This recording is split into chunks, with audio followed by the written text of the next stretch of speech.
The chair recognizes the gentlewoman from Georgia, Ms. Greene, for 5 minutes. Thank you. Madam Speaker, I'd like to address the 117th Congress and talk about our national debt. Currently, we are at $28,809,752,000,000, and the numbers are rising so fast I couldn't name them all. But it's continuing to rise, yet we are considering a budget this week at $4.3 trillion, which would be the most expensive piece of legislation in United States history, which is mind-boggling, especially considering the fact that we also are looking at voting on a $1.2 trillion infrastructure bill that is mostly socialism, giving things away for free and wasting the taxpayers' dollars. Considering the fact that we just abandoned Americans in Afghanistan, armed the Taliban, 13 of our own military were killed in the process.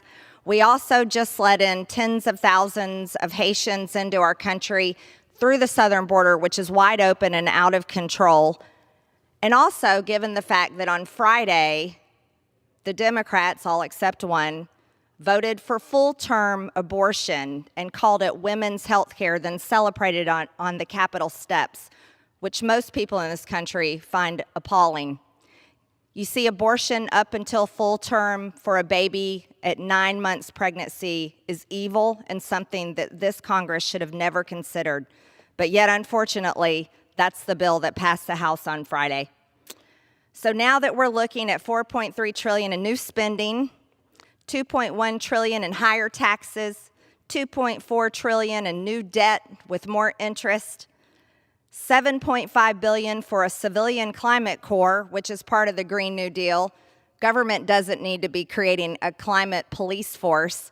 Government needs to be getting out of the way of the American people and their businesses so that they don't have to compete with the federal government to hire people to get back to work. Businesses all over the country are struggling to find people to work in their companies. We need truck drivers, we need nurses, and we need to stop vaccine mandates and silly rules requiring people to wear masks everywhere they go and children to wear masks. You see, if vaccines work, then people that get them should trust them. And if people are still afraid, then they can wear a mask. And if they're still afraid, then they can shelter in place. But the rest of the healthy population in the United States should not be limited and held back. We should be able to go to work, go to school, go into restaurants and stores without being shamed and divided among the American people. COVID-19 has been a terrible thing sent to us through China and actually funded, sadly, through the gain-of-function research through our own federal government at the will of Dr. Fauci. But yet he still has his job while hundreds of thousands of small businesses have failed and they don't have their jobs. You see, this government is failing the American people, and the more votes we take this week are going to continue to fail the American people. And this is why I walked in here this morning to make a motion to adjourn, but then I was told I couldn't make a motion to adjourn because we hadn't said the prayer or the pledge. It's very unfortunate. We should make a motion to adjourn because Congress should stop. Congress is the one ruining the lives of the American people, not helping them like they claim to do. You see, it's our federal government's role to keep our borders strong, safe, and secure. It's our government's role to never abandon Americans in a foreign country ruled by radical Islamic terrorists that would like to kill them just because they're Americans.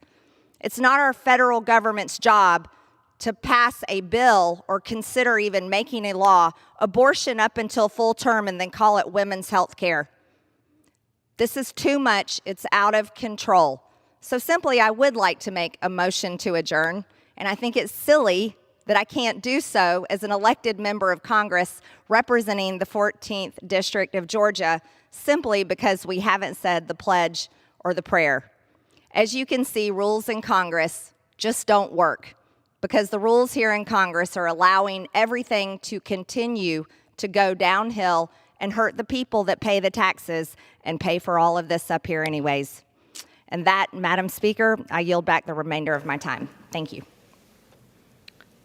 Pursuant to Clause 12A of Rule 1, the Chair declares the House in recess